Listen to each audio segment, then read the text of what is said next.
नमस्कार दोस्तों, आपके अपने YouTube चैनल कंप्यूटर कक्षा में आपका स्वागत है। NIOS senior secondary course computer science paper 330 हम लोग देख रहे हैं। इसका मॉड्यूल इंट्रोडक्शन टू प्रोग्रामिंग, और इंट्रोडक्शन टू प्रोग्रामिंग में इसका जो पहला चैप्टर है वो है आपका introduction to C plus plus. उसी introduction to C plus plus का हमारा ये चौथा वीडियो लेक्चर है। तो आज है हमारा टॉपिक कांस्टेंट। कांस्टेंट क्या होता है, तो कांस्टेंट के बारे में जान ले। A number which does not change its value during execution of a program is known as a constant। एक नंबर जो अपने वैल्यू को प्रोग्राम रन करने के दौरान चेंज नहीं करता है उसे हम लोग कांस्टेंट कहते हैं। Any attempt to change the value of a constant will result in an error message। अगर आप उसकी वैल्यू को चेंज करने की कोशिश करते हैं तो आपको क्या मिलेगा? आपको एक एरर मैसेज मिलेगा। A constant in C++ can be of any of the basic data type।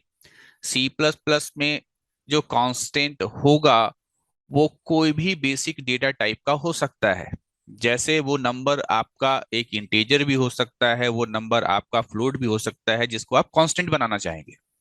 आगे कहा गया है कि कॉन्स्ट क्वालिफायर। कॉन्स्ट एक कीवर्ड है ना। कॉन्स्ट यहाँ जब आप इस्तेमाल करेंगे कोडिंग में तो सी को आप स्मॉल लिखेंगे, स्मॉल लेटर में लिखेंगे।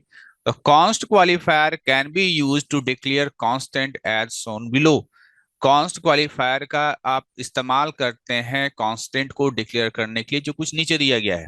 यहाँ पर देखिए क्या लिखा हुआ है, const float pi is equal to 3.1415। ठीक है, ऐसा यहाँ पर लिखा हुआ है, const float pi is equal to 3.1415। ये कांस्टेंट को इस तरीके से हम लोग जो है डिक्लेयर करते हैं।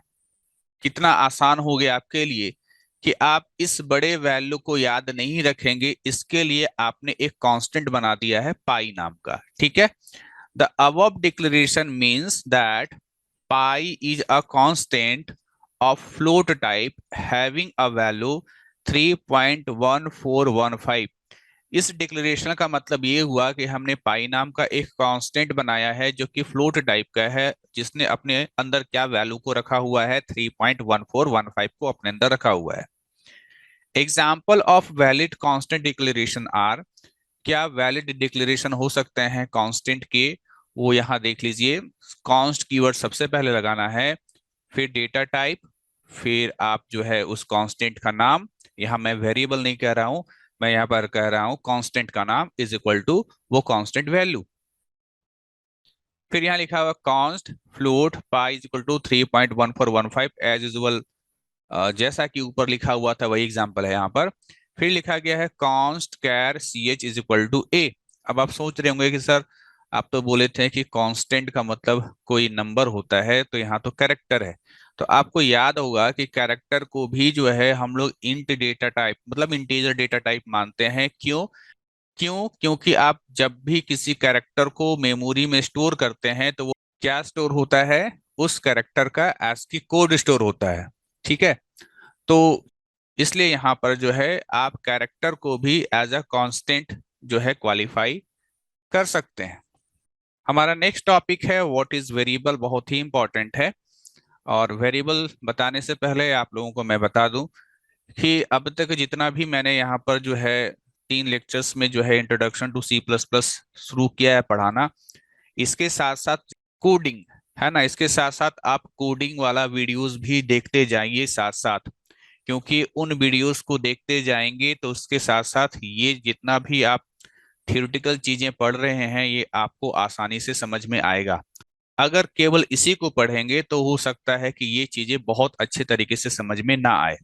जैसे मान लीजिए मैं यहाँ पर वेरिएबल के बारे में बता रहा हूँ, तो अगर आप वेरिएबल से रिलेटेड प्रोग्राम्स देखेंगे, कोडिंग देखेंगे, तो आपको ये जो वेरिएबल वाला जो यहाँ पर थ्योरी आप पढ़ रहे हैं ये आपको बहुत अच्छे तरीके से समझ में आएगा। तो चलिए हम लोग शुरू करते हैं वेरिएबल्स के बारे में कि वेरिएबल्स क्या कहता है। अ variable is the most fundamental aspect of any computer language. कोई भी कंप्यूटर लैंग्वेज का एक फंडामेंटल एस्पेक्ट या एक महत्वपूर्ण चीज होता है आपका variable. It is a location in the computer memory, यानी कंप्यूटर की मेमोरी में एक लोकेशन है ना, कंप्यूटर की मेमोरी में एक लोकेशन होता है आपका वेरिएबल, विच कैन होल्ड या विच कैन स्टोर डेटा, जो कि डेटा को स्टोर कर सकता है, and is given a symbolic name for easy reference, और हम लोग जो है उसको जल्दी रिकॉग्नाइज करने के लिए, जल्दी पहचानने के लिए, जल्दी जानने के लिए हम लोग उसे एक सिंबॉलिक नेम देते हैं, जैसे आप वेरिएबल का नाम देते हो। The variable can be use to hold different values at different times during the execution of program. Variable का इस्तेमाल हम लोग डिफरेंट डिफरेंट वैल्यूज को डिफरेंट डिफरेंट टाइम्स पर स्टोर करने के लिए करते हैं, यानी अलग अलग समय पर आप अलग अलग वैल्यू जो है वेरिएबल में स्टोर कर सकते हैं प्रोग्राम रन करने के दौरान। To understand more clearly let us consider the following statement. हम लोग यहाँ पर स्टेटमेंट देख लीजिए। यहाँ लिखा गया है टोटल इज इक्वल टू 20.00, और उसके बाद लिखा गया है net is equal to total minus 12.0। सबसे पहले यहाँ बताया गया है कि in statement one a value 20.0 has been stored in a memory location total. Memory location जिसका नाम हमने टोटल रखा है उसमें हम लोग जो है 20 को यहाँ पर स्टोर करवाए हुए हैं, ठीक है। आगे कहा गया है the variable total is used in statement two. ये जो वेरिएबल टोटल है इसका इस्तेमाल स्टेटमेंट टू में भी किया गया है for the calculation of another variable net, और यहाँ पर इस्तेमाल करके एक और वेरिएबल हम लोग यहाँ पर देख पा रहे हैं NET नाम का, यानी टोटल नाम के वेरिएबल में जो वैल्यू स्टोर है 20.0, उसमें से 12.0 को सब्ट्रैक्ट कीजिए, जो आंसर आएगा, जो वैल्यू आएगा वो नेट नाम के वेरिएबल में स्टोर हो जाएगा। The point worth nothing is that the variable total is use in statement two by its name not by its value. आप यहाँ पर देख रहे हो कि एक्सप्रेशन टू में जो है टोटल को हम लोग इस्तेमाल किए हैं, यानी वेरिएबल का नाम को हम लोग यहाँ पर इस्तेमाल किए हैं, वैल्यू को इस्तेमाल नहीं किए हैं। हाँ, ये बात अलग है कि टोटल नाम के वेरिएबल में आपका 20.0 स्टोर है। आगे कहा गया है before a variable is use in a program it has to be defined. Variable को इस्तेमाल करने से पहले, जैसे आप यहाँ पर वेरिएबल को इस्तेमाल ही कर रहे हो, है ना, 20 स्टोर करवाना या टोटल नाम के वेरिएबल में से 12.0 स्टोर करवाना, आप यहाँ पर वेरिएबल को इस्तेमाल ही कर रहे हो। तो वही कह रहा है कि before a variable is used in a program it has to be defined, पहले उसको डिफाइन करना जरूरी है। This activity enables the compiler to make available the appropriate type of location in the memory. अगर आप वेरिएबल को define करते हैं तो हमारा कंपाइलर उसके लिए जरूरी मेमोरी लोकेशंस जो है वो क्या कर देगा, अवेलेबल करवा देगा, है ना। जैसे मुझको इंटीजर वैल्यू स्टोर करवाना है, ठीक है, तो मुझको वेरिएबल का टाइप बतलाना पड़ेगा कि ये मेरा वेरिएबल जो है वो इंटीजर टाइप का है। इससे होगा क्या कि जब हम इसके टाइप को स्पेसिफाई कर देते हैं, जब हम इसके टाइप के बारे में बतला देते हैं, तो हमारा कंपाइलर उस टाइप के अकॉर्डिंग जो है वो मेमोरी लोकेशंस क्या करेगा, अवेलेबल करवा देगा। The definition of a variable consist of the type name followed by the name of the variable. कैसे हम लोग वेरिएबल को डिफाइन करते हैं, तो सबसे पहले हम लोग जो है टाइप का नाम लिखते हैं कि किस टाइप का वेरिएबल होगा, उसके बाद वेरिएबल का नाम लिखा जाता है। For example a variable total, मान लीजिए हम लोग एक वेरिएबल बना रहे हैं जिसका नाम टोटल है, ऑफ टाइप फ्लोट, और उस वेरिएबल का टाइप क्या है, फ्लोट है, can be declared as shown below. आप इस तरीके से वेरिएबल को डिक्लेयर करेंगे, फ्लोट टोटल। फ्लोट जो है ये वेरिएबल का डेटा टाइप हो गया, और टोटल जो हो गया ये वेरिएबल का नाम हो गया। इसका मतलब ये हो गया कि हम टोटल नाम के वेरिएबल में फ्लोट टाइप का वैल्यू ही इसमें क्या कर सकते हैं, स्टोर कर सकते हैं। और हमारा जो कंपाइलर है ये वेरिएबल का टाइप फ्लोट देखते हुए क्या करेगा, मेमोरी में 4 बाइट, है ना, मेमोरी में 4 बाइट स्पेस रिजर्व करेगा, और उस 4 बाइट स्पेस को जो रिजर्व करेगा उसका नाम क्या हो जाएगा, उसका नाम टोटल हो जाएगा, ठीक है। तो 4 बाइट स्पेस रिजर्व होगा मेमोरी में, और उसका नाम टोटल हो जाएगा, और जो भी फ्लोट वैल्यू है वो उसी मेमोरी लोकेशन में जाकर के स्टोर होगा। Similarly the variable net can also be defined as on below. हम लोग नेट नाम के वेरिएबल को भी वैसे ही डिफाइन कर रहे हैं। देखिए कहीं कहीं डिफाइन वर्ड इस्तेमाल करते हैं, कहीं कहीं डिक्लेयर वर्ड भी इस्तेमाल करते हैं, तो डिक्लेयर भी वही होगा, ज्यादातर डिक्लेयर वर्ड इस्तेमाल होता है, लेकिन आपके बुक में डिफाइन वर्ड यहाँ पर लिखा गया है, ठीक है। तो फ्लोट नेट ऐसा लिख देने से क्या होगा कि नेट नाम का एक फ्लोट टाइप का वेरिएबल आपका डिक्लेयर या कर सकते हैं डिफाइन हो जाएगा।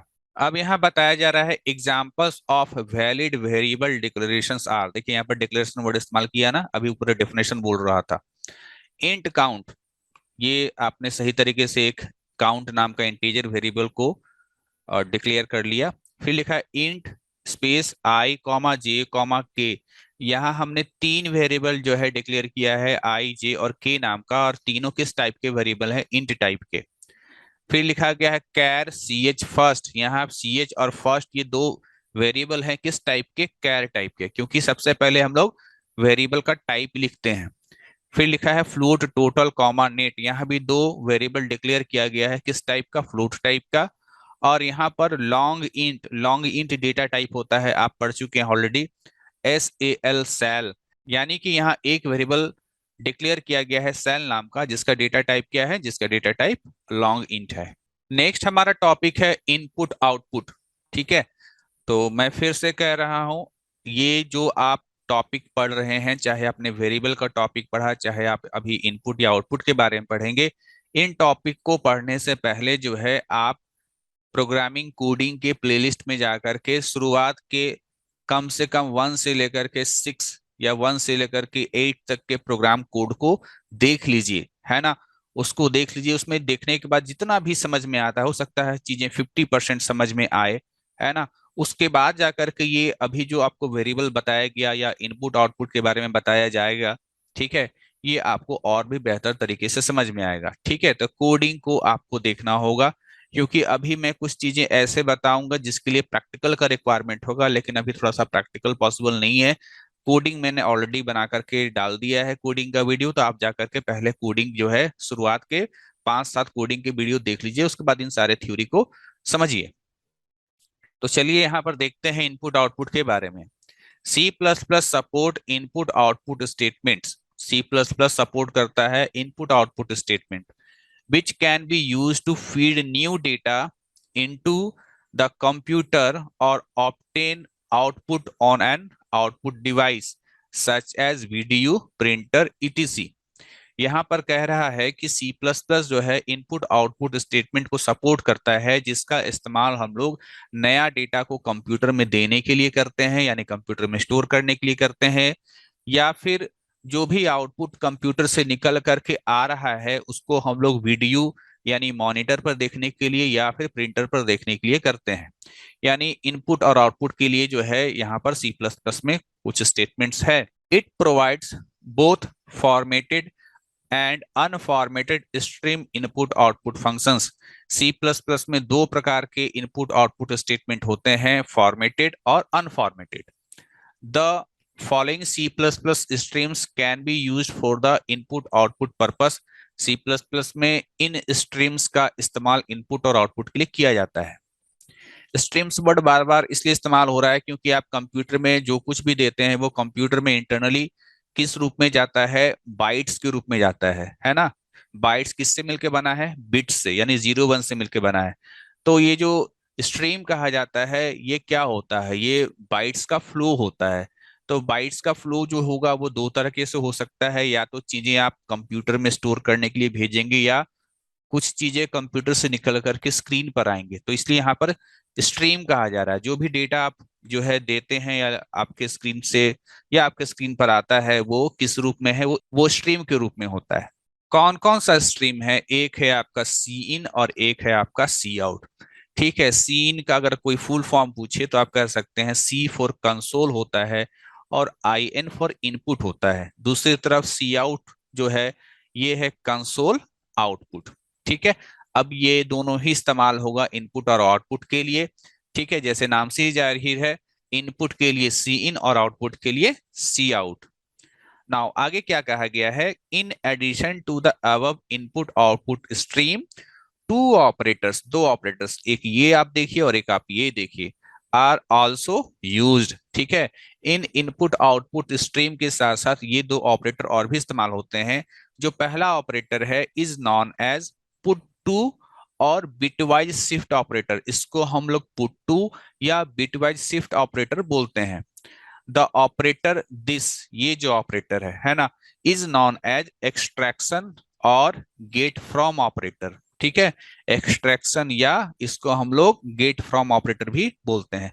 तो ये नाम आपको याद रखना है, हो सकता है एमसीक्यू टाइप का क्वेश्चन या 1 मार्क्स का क्वेश्चन में इस तरह का चीज जो है आपसे पूछा जा सके। Let us consider a situation where the user desire to display a message my first computer on the screen। मान लीजिए एक यूजर चाहता है कि वो कंप्यूटर के स्क्रीन पर एक मैसेज डिस्प्ले कराना है। क्या मैसेज होगा? वो मैसेज है my first computer. This can be achieve through the following statement. अगर आप ऐसा करना चाहते हैं आपको ये स्टेटमेंट लिखना पड़ेगा। सी आउट, और सी आउट के साथ हमेशा ये जो है आपका ये ऑपरेटर लगेगा जिसको हम लोग जो है पुट टू ऑपरेटर कह रहे थे। और फिर डबल कोट्स के भीतर आपको चीजें लिखनी है माय फर्स्ट कंप्यूटर, जो मैसेज आप प्रिंट कराना चाहते हैं। अब आप पुराने चीज याद कीजिए, जब आप हमने लेक्चर नंबर 1 में पढ़ा था, डबल कोट्स के भीतर जो कुछ भी होता है उसको हम लोग स्ट्रिंग कांस्टेंट बोलते हैं। और स्ट्रिंग कांस्टेंट का मतलब होता है जैसा दिख रहा है प्रोग्राम के रन के बाद भी, प्रोग्राम के रन कराने के बाद भी वैसा ही आपको स्क्रीन पर दिखेगा। ठीक है, और लास्ट में हम लोग क्या लगाते हैं? किसी भी स्टेटमेंट के अंत में हम लोग सेमी कोलन लगाते हैं। Once the above statement is carried out by the computer, the message my first computer will appear on the screen. जैसे ही ये ऊपर लिखा हुआ स्टेटमेंट को जो है कंप्यूटर जो है एग्जीक्यूट करेगा तो आपके कंप्यूटर के स्क्रीन पर मैसेज डिस्प्ले करेगा। जो आपके डबल कोट्स के भीतर में लिखा हुआ है वो है my first computer. Similarly the following program segment defines a variable sum of integer type. अब कह रहा है कि अभी आगे हम लोग देखेंगे कि हम लोग एक सम नाम का इंटीजर टाइप का वेरिएबल जो है डिफाइन करने वाले हैं। इनिशियलाइज इट टू वैल्यू 100, उसमें हम लोग 100 स्टोर करेंगे। इनिशियलाइज मतलब उसमें स्टोर करेंगे। And display the content of the variable on the screen. और उसके बाद हम लोग क्या करेंगे? उसके बाद हम लोग जो है उसमें जो वेरिएबल में हमने 100 स्टोर किया था वो 100 को हम लोग स्क्रीन पर दिखलाएंगे। ठीक है, ये जितनी भी चीजें बताई जा रही हैं इसके लिए मैंने आपको क्या कहा? आपको कोडिंग देखना होगा, कोडिंग की वीडियो देखनी होगी, तो ही ये सारी चीजें आपको बहुत अच्छे तरीके से समझ में आएंगी। चलिए यहाँ पर कोड में क्या है देख लीजिए। इंट सम है ना, इंट सम, सम नाम का हमने एक इंटीजर टाइप का वेरिएबल डिक्लेयर किया। अगली लाइन में यहाँ पर आप देख पा रहे हैं सम इज इक्वल टू 100, यानी सम नाम के वेरिएबल में 100 स्टोर किया जा रहा है। इसे कहेंगे इनिशियलाइजेशन ऑफ वेरिएबल। ठीक है, कि ये जो सम नाम का वेरिएबल है ये 100 वैल्यू के साथ क्या हो रहा है? इनिशियलाइज हो रहा है। Next, cout the value of variable sum is equal to. अब आप देखिए ये डबल कोट्स के भीतर है ना, तो डबल कोट्स के भीतर तो ऊपर में लिखा हुआ था माय फर्स्ट प्रोग्राम या माय फर्स्ट कंप्यूटर, तो जो लिखा था डबल कोट के अंदर वैसा ही प्रिंट करता है, तो ये भी जैसा लिखा है वैसा ही प्रिंट करेगा। उसके बाद अगली लाइन में क्या लिखा हुआ है? सी आउट सम। ये सम वही वेरिएबल है, आप गौर करना, ये डबल कोट्स के भीतर नहीं है। ठीक है, डबल कोट्स के भीतर नहीं है मतलब ये वेरिएबल है। और वेरिएबल है तो वेरिएबल को जब आप प्रिंट करवाते हो तो क्या करता है? वेरिएबल अपने अंदर की वैल्यू को प्रिंट करता है। Once the above program segment is executed, जब ऊपर का ये जो प्रोग्राम कोड सारा एग्जीक्यूट करेगा, the following output is displayed on the screen, तो आपके कंप्यूटर की स्क्रीन पर ये प्रिंट किया हुआ मिलेगा। सबसे पहले the value of variable is equal to तक तो प्रिंट किया, ठीक है, और उसके बाद प्रिंट किया यहाँ पर क्या? सम। अब देखिए ये दो अलग अलग लाइन में लिखा हुआ है लेकिन यहाँ पर आउटपुट आपको सेम लाइन पर मिल रहा है। इसका कारण क्या है? इसका कारण जो है वो आप वीडियो जो है जा करके देखें, कोडिंग वाली में, वहां पर अच्छे तरीके से समझाया है। क्योंकि अभी यहाँ पर समझाने बैठेंगे तो फिर आप बाकी के जो टॉपिक अभी बता रहे हैं उसमें थोड़ा सा भी जो है देर हो जाएगा। From the above discussion we see that, है ना, अभी हमने जो डिस्कशन करा उसमें हमने क्या देखा कि cout is the standard output stream. ठीक है, सी आउट क्या है? स्टैंडर्ड आउटपुट स्ट्रीम है, क्योंकि वो स्क्रीन पर चीजें को दिखला रहा है।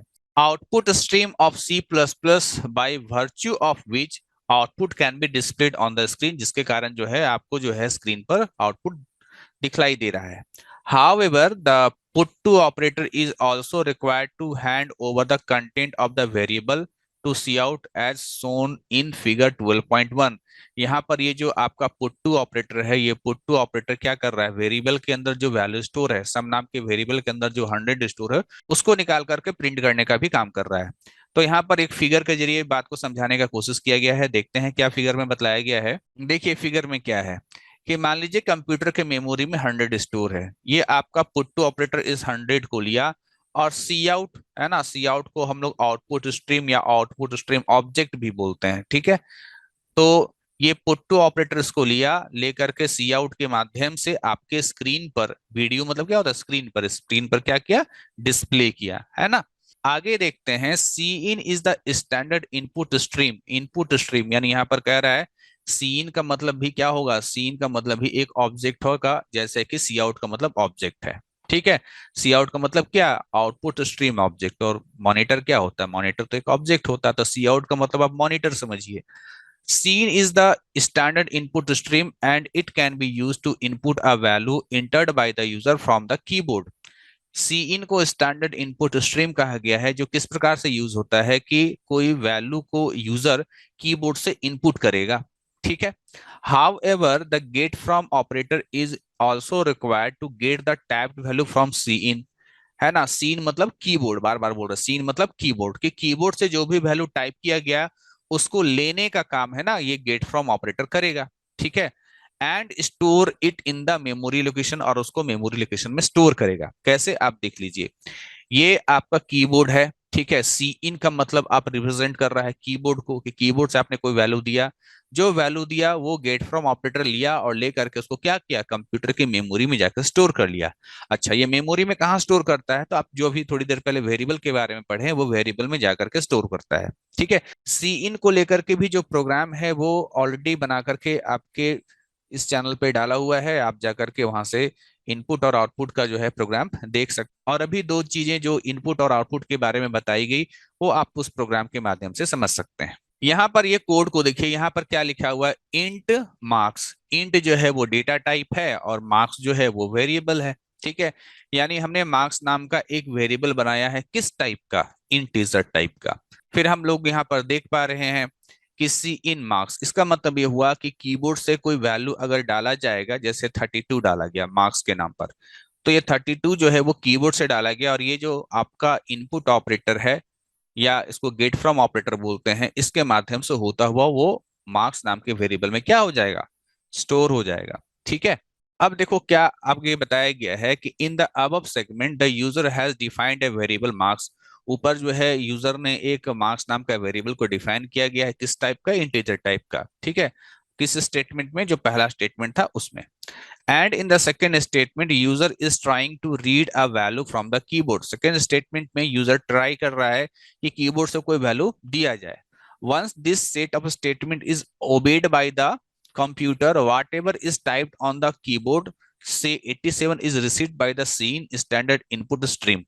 यानी यूजर जो है, हो सकता है कि देखा कि उसको वैल्यू डालना है, तो वो कोई वैल्यू डाला, मान लीजिए 87 डाला, तो 87 को कौन रिसीव करेगा, cin standard input stream ये उसको रिसीव करेगा। Cin then hand over the typed value to the get from operator. Cin क्या करता है कि जो टाइप किया गया वैल्यू 87 है, किसको दे देगा, गेट फ्रॉम ऑपरेटर को।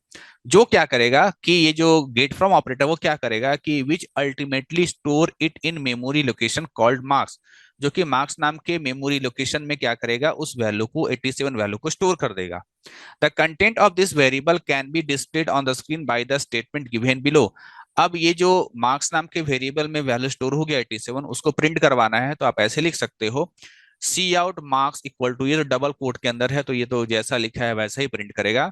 ये जो सेकंड लाइन है यहाँ पर देखिए लिखा हुआ सी आउट मार्क्स, ये डबल कोट्स के भीतर नहीं है। ठीक है, तो मार्क्स नाम के वेरिएबल में अभी हमने 87 स्टोर करवाया, तो सी आउट मार्क्स ये क्या प्रिंट करेगा, ये 87 प्रिंट करेगा।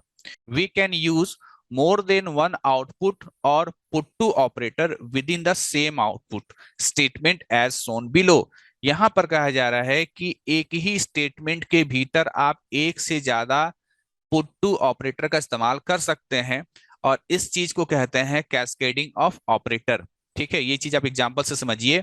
जैसे इस लाइन को देखिए, इस स्टेटमेंट में सी आउट है, ये आपका जो है पुट टू ऑपरेटर है एक बार, ये आपका पुट टू ऑपरेटर है दूसरी बार, और यहाँ पर सेमीकोलन लगा है। दैट मीन्स ये एक स्टेटमेंट है जिसमें ये जो पुट टू ऑपरेटर है एक से ज्यादा बार इस्तेमाल हुआ है। ठीक है, तो इसको कहते हैं cascading of operators. The output of this statement will B, जो आउटपुट होगा वो क्या होगा, है ना, वो देख लीजिए, ये आपका कोड है, और the output of this statement will be marks is equal to 87, यानी ये प्रिंट करेगा मार्क्स इज इक्वल टू इस जगह पर, और ये जो वेरिएबल है, इस वेरिएबल में जो वैल्यू स्टोर था 87, वो 87 प्रिंट करेगा। ठीक है, तो ये हो गया आपका input operator, output operator, input stream और आउटपुट स्ट्रीम। तो देखिए, इनपुट स्ट्रीम बोलते हैं सी इन को, आउटपुट स्ट्रीम बोलते हैं सी आउट को, और इनपुट ऑपरेटर बोलते हैं इसे, और आउटपुट ऑपरेटर बोलते हैं इसे। ठीक है, कभी कभी स्टूडेंट्स जो है गड़बड़ कर देते हैं ना, इस ऑपरेटर को इधर यूज कर दिए और इस ऑपरेटर को इसके साथ यूज कर दिए, वो नहीं करना है। नाउ नेक्स्ट हमारा है structure of C plus plus, मतलब सी प्लस प्लस प्रोग्राम के स्ट्रक्चर के बारे में यहाँ पर कहा जा रहा है ना। The structure of a C plus plus program is given below. सबसे पहले हम लोग हैश, इसको हैश साइन बोलते हैं, फिर इंक्लूड, इसको डायरेक्टिव बोला जाता है, और फिर यहाँ पर हेडर फाइल, इसको लिखते हैं। फिर आप यहाँ पर मेन लिखते हैं, है ना। कुछ लोग कंफ्यूज होंगे, सर इसके आगे ना तो वॉइड लिखा है ना तो इंट लिखा है। वो वॉइड और इंट को लेकर के क्या है वो हम लोग आगे जानेंगे। इसके ऊपर भी मैंने प्रोग्राम बना करके ऑलरेडी डाल रखा है, आप वो प्रोग्राम जा करके देख लेना। ठीक है, आप यहाँ ब्लैंक भी छोड़ सकते हैं, आप चाहे तो यहाँ पर वॉइड भी लिख सकते हैं, आप चाहे तो यहाँ पर इंट भी लिख सकते हैं। ठीक है, लेकिन आप ये समझना कि अगर आपने कुछ नहीं लिखा है ना, अगर आपने यहाँ पर कुछ भी नहीं लिखा है, इस जगह पर ब्लैंक छोड़ा हुआ है, तो इसका मतलब क्या समझा जाएगा, इसका मतलब इंट समझा जाता है। खैर, ये भी यहाँ पर आगे नहीं बताया गया, आप फिलहाल इस चीज को देख लीजिए। तो मेन लिखते हैं, उसके बाद ओपनिंग कर्ली ब्रेसेस, फिर यहाँ पर प्रोग्राम कोड आप लिखिएगा, और फिर आपका जो है मेन फंक्शन का जो है ये क्लोजिंग है। तो मैंने यहाँ पर क्या कहा, मेन इज अ फंक्शन। ठीक है, तो मेन फंक्शन, इसको समझ लेते हैं। A C++ program start with function called main. C++ program कहाँ से स्टार्ट होता है, एक फंक्शन होता है मेन नाम का, वहां से स्टार्ट होता है। The body of the function, body किसको बोल रहे हैं, ओपनिंग और क्लोजिंग के बाद ये सारा कुछ जो चीज लिखा हुआ है इसको पूरा को बॉडी बोलते हैं। The body of the function is enclosed with in curly braces. ठीक है, कर्ली ब्रेसेस के भीतर जो प्रोग्राम कोड होगा इसको क्या कहेंगे, उसको हम लोग फंक्शन का बॉडी कहेंगे। The program statement are written within this braces, जो प्रोग्राम स्टेटमेंट है वो इस ब्रेसेस के भीतर लिखा जाता है। Each statement must end by a semicolon, हर एक स्टेटमेंट के अंत में क्या लगा रहेगा, सेमीकोलन लगा रहेगा। ठीक है, a C plus plus program may contain as many functions as required, एक सी प्लस प्लस प्रोग्राम में बहुत सारे फंक्शन हो सकते हैं, लेकिन मेन फंक्शन केवल एक ही रहेगा। तो ये फंक्शन टॉपिक जब पढ़ेंगे तब इस लाइन को और बेहतर तरीके से समझ पाएंगे। आगे चलते हैं। However when the program is loaded in the memory the control is handed over to function main. जैसे ही ये प्रोग्राम मेमोरी में लोड होता है, ठीक है, कोई भी चीजें जो है ना वो पहले मेमोरी में लोड होती हैं, तो यहाँ भी आपका प्रोग्राम जो है सबसे पहले मेमोरी में लोड होगा। तो ये जो कंट्रोल होता है ना, वो कंट्रोल किसके पास चला जाता है, आपके मेन फंक्शन के पास। And it is the first function to be executed, और ये प्रोग्राम का वो पहला फंक्शन होता है जो सबसे पहले क्या करता है, एग्जीक्यूट करता है। जैसे मैंने कहा कि एक सी प्लस प्लस प्रोग्राम में बहुत सारे फंक्शन हो सकते हैं, तो उन सारे बहुत सारे फंक्शंस में से जो सबसे पहले जो फंक्शन आपका एग्जीक्यूट करेगा वो मेन फंक्शन होता है। आगे बताया गया है, let us now write our first program. मान लीजिए हम लोग एक पहला फर्स्ट प्रोग्राम यहाँ पर लिख रहे हैं। यहाँ पर ये स्पेशल सिंबल देख लीजिए, फिर लिखा है this is my first program in C plus plus. इसको कमेंट बोलते हैं। कमेंट क्या होता है थोड़ी देर में जान लेंगे। उसके बाद अगला लाइन देखिए, यहाँ पर भी एक स्पेशल साइन है ये, और यहाँ पर है ये, यानी ये स्टार्टिंग है और ये आपका क्या है, क्लोजिंग है। और इसके बीच में ये कुछ बातें यहाँ पर लिखी गई हैं। क्या बातें लिखी गई हैं कि this program will illustrate different components of a simple program in C plus plus. यानी हमारा एक बात है जो एक लाइन से ज्यादा है, तो हमने एक लाइन से ज्यादा के लिए क्या किया कि पहले ये सिंबल लिखा, एस्ट्रिक स्लैश, फिर ठीक है, और उसके बाद क्लोजिंग के समय एस्ट्रिक को पहले और स्लैश को बाद में। यहां पर ये दोनों चीजें, चाहे आप ये कहें चाहे आप यहां पर ये कहें, ठीक है, इन दोनों को ही कमेंट कहते हैं। इसको कहते हैं सिंगल लाइन कमेंट, इसको कहते हैं हम लोग मल्टीपल लाइन कमेंट। देखेंगे कमेंट के बारे में अभी आगे। इसके बाद लिखा हुआ है hash include iostream dot H, ठीक। उसके बाद लिखा हुआ है वॉइड मेन। मैंने क्या कहा था, मेन के आगे आपको कहीं इंट लगा हुआ भी मिलेगा, यानी आप इंट लगा करके भी काम कर सकते हैं और वॉइड लगा करके भी काम कर सकते हैं। ठीक है, फिलहाल यहाँ पर वॉइड मेन लिखा हुआ है। उसके बाद ओपनिंग कर्ली ब्रेसेस, ठीक है, यहाँ से इस प्रोग्राम का, इस मेन फंक्शन का, है ना, यहाँ से इस मेन फंक्शन का बॉडी शुरू हो रहा है। Cout this is my first program in C plus plus, ये मेरा पहला सी प्लस प्लस का प्रोग्राम है, एक ऐसा स्टेटमेंट हम प्रिंट करना चाहते हैं। Cout backslash n, backslash n क्या होता है, स्केप सीक्वेंस होता है। प्रीवियस लेक्चर्स में हम लोग पढ़ चुके हैं, जो कि कर्सर को न्यू लाइन में ले जाता है। तो ये क्या करेगा, this is my first program in C plus plus print करने के बाद कर्सर को न्यू लाइन में ले जाएगा, और न्यू लाइन में ले जाने के बाद ये डॉट डॉट डॉट क्या करेगा, प्रिंट करेगा। फिर आपका प्रोग्राम यहाँ पर क्या हो गया, एंड हो गया। कभी कभी आप यहाँ पर जो है ना, प्रोग्राम जहाँ एंड हो रहा है उसके पहले जो है आप रिटर्न जीरो भी आप लिखा हुआ देखेंगे। ये तब लिखा जाता है जब अगर आप यहाँ पर वॉइड की जगह पर इंट लिखते हैं तो आपको यहाँ पर रिटर्न जीरो। अब समझते हैं ऊपर जो कोड लिखा गया है वो कैसे कैसे काम होगा। When the above program is compiled, linked, and executed, the following output is displayed on the video screen. This is my first program in C++ and dot dot dot कह रहा है ऊपर का जो प्रोग्राम है उसको आप कंपाइल करते हैं, आप उसको लिंक करते हैं। लिंक आप नहीं करते, लिंक जो है वो मेरा सॉफ्टवेयर खुद कर देता है। आप कंपाइल करने का कमांड देते हैं, प्रोग्राम कंपाइल होता है, प्रोग्राम के बीच में लिंकिंग वगैरह होता है। ये लिंकिंग अभी आप नहीं समझिए, ये अभी आपके स्कोप से बाहर का चीज है। एंड एग्जीक्यूटेड, और प्रोग्राम आपका रन करता है, और रन करने के बाद आपके वीडियो स्क्रीन यानी विजुअल डिस्प्ले यूनिट यानी कि आपके कंप्यूटर के मॉनिटर पर ये स्क्रीन पर नजर आएगा। ठीक है, अगर इस प्रोग्राम को आप रन कराते हैं। Various component of this program are discussed below. यहाँ पर जो है बहुत सारा जो यहाँ पर चीजें इस्तेमाल हुआ है उसको जो यहाँ पर है बताया गया है। जैसे सबसे पहले बताया गया है यहाँ पर कमेंट्स के बारे में। सबसे पहले बताया गया है यहाँ पर कमेंट्स के बारे में। कह रहा है कि first 3 line of the above program are comment. ऊपर का जो 3 लाइन था, सबसे पहला लाइन ऐसा था कुछ, फिर सेकंड लाइन में ये था बैकस्लैश एस्ट्रिक एक बात लिखा गया, और तीसरा लाइन में ये था कुछ इस तरीके से। तो ये शुरू का जो 3 लाइन था वो कमेंट था। And are ignored by the compiler, ये कंपाइलर के द्वारा इग्नोर कर दिया जाता है ना, किसको, कमेंट्स को। Comments are included in a program to make it more readable. Comments हम अपने प्रोग्राम में क्यों शामिल करते हैं, ताकि हमारा प्रोग्राम जो है वो ज्यादा रीडेबल हो, यानी मेरे उस कमेंट्स को पढ़ करके लोग समझ सके, एक बेसिक आइडिया बना सके कि हाँ इस प्रोग्राम में क्या चीजें होंगी। ठीक है, if a comment is short and can be accommodated in a single line, then it is started with double slash sequence in the first line of the program. अगर आपका कमेंट काफी छोटा है तो आप उसको एक लाइन में लिख सकते हैं। और कैसे लिखते हैं, तो पहले आप यहाँ पर 2 स्लैश लगाते हैं, उसके बाद एक लाइन में अपनी बात को लिख देते हैं। ये कहलाता है single line comment. However, if there are multiple lines in comment, अगर आपका जो है कमेंट काफी लंबा है तो आप उसको एक से ज्यादा लाइन में लिखेंगे, तो it is enclosed between 2 symbols, उसको 2 सिंबल्स के बीच में आपको लिखना रहेगा। ये सिंबल आप देख रहे हो, बैकस्लैश एस्ट्रिक और एस्ट्रिक बैकस्लैश, है ना, इसके बीच में जो है हम लोग लिखते हैं। Everything between this 2 symbols is ignored by the compiler. जो भी चीजें आप इन 2 सिंबल्स के बीच में लिखते हैं वो कंपाइलर के द्वारा इग्नोर कर दिया जाता है। Include and iostream dot H, ये क्या है, the line in the above program that start with symbol hash are called directives. ठीक है, तो ये जो लाइन है जो हैश के साथ शुरू होता है उसको क्या बोलते हैं, डायरेक्टिव बोलते हैं। And are instructions to the compiler, और ये कंपाइलर को क्या करता है, इंस्ट्रक्ट करता है। The word include with hash tells the compiler to include the file iostream.h into the first file of the above program।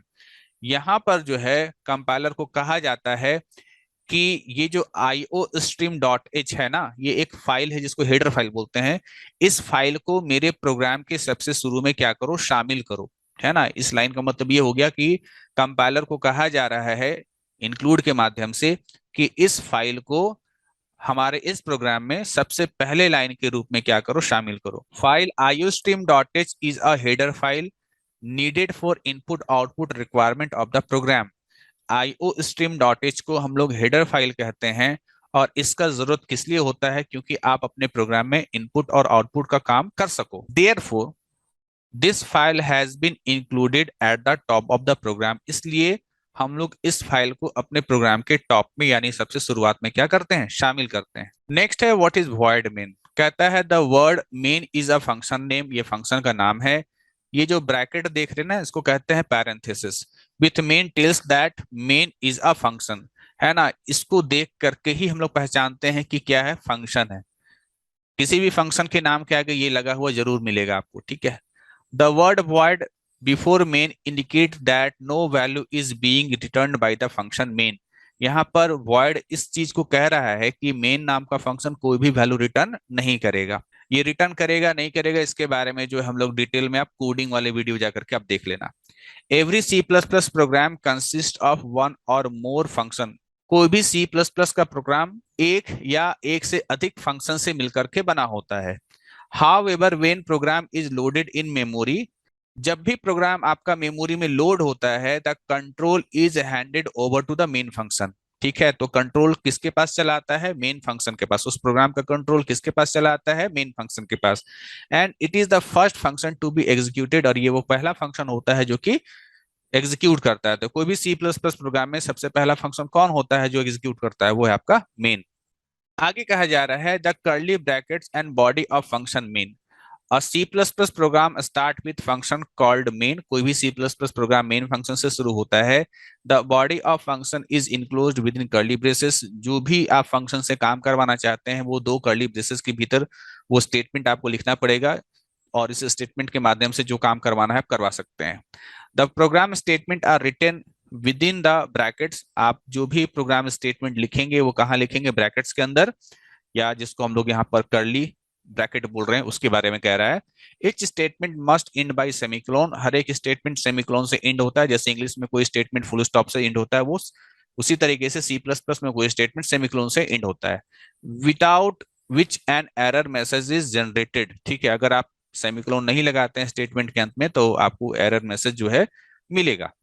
अब आपके पास यहाँ पर एक प्रोग्राम है जो कि सी प्लस प्लस का एक छोटा सा प्रोग्राम है। इस प्रोग्राम को हम लोग नेक्स्ट वीडियो लेक्चर में कवर करेंगे, और आज हम लोग बस इतना ही रखते हैं। इस वीडियो को देखने के बाद आप कोडिंग वाली वीडियो जरूर देखना। उसका प्लेलिस्ट बना करके रखा हुआ है और वीडियो के डिस्क्रिप्शन में भी डाल दिया गया है। ठीक है, आप कोडिंग जरूर देखना। कोडिंग देखेंगे तो ही आगे जो मैं चीजें बताऊंगा वो आपको अच्छी तरीके से समझ में आएगा। मिलते हैं नेक्स्ट वीडियो लेक्चर में, तब तक के लिए थैंक यू।